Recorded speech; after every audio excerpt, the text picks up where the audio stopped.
This is the one power move everybody needs in a job interview to figure out if you've got the job, or literally get the interviewer to tell you what you need to do to get the job.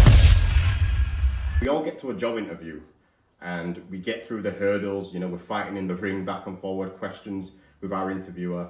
And then we get to the end and the interviewer says to us, have you got any questions for us?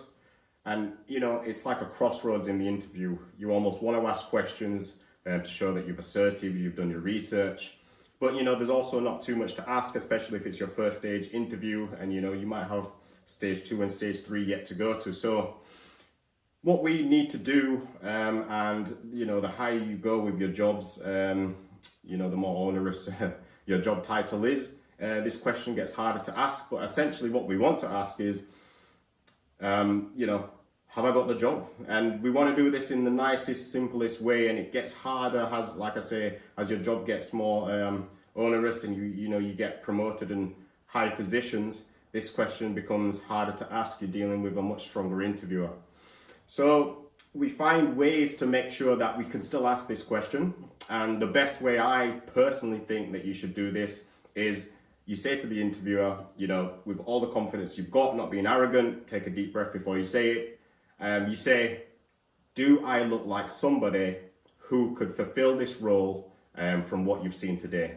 This literally drags the interviewer into a position where they either have to agree with you and you get a lot more information of how you came off in your interview, or if you start hearing some concerns, this is your opportunity to make sure that you address these concerns.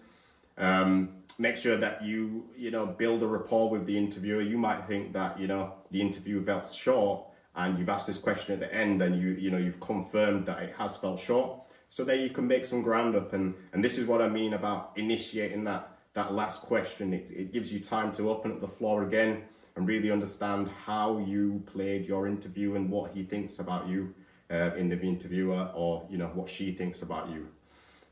It's all about confidence. It's all about giving the interviewer the opportunity to give you some feedback while you're still in the room. You're still in the ring. You've still got opportunity to fight. You've still got opportunity to turn around what the interviewer thinks of you.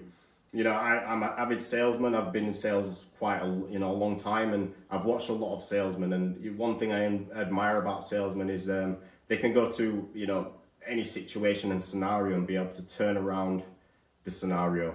I've watched many skilled salesmen go into a room, the vibe's been very bad, and they've been able to flip the situation around. And this is something that you need to cherish as well. Understand that it's not over until it's over.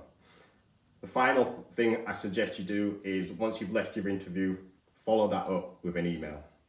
It's just very proactive. It's good to follow up, overview the interview, what you think, show enthusiasm, show that you're positively still interested in the role, and this will set you aside from many of the other candidates that have interviewed for the role. So don't forget to like, comment and subscribe. It's CJ here, and I'm out.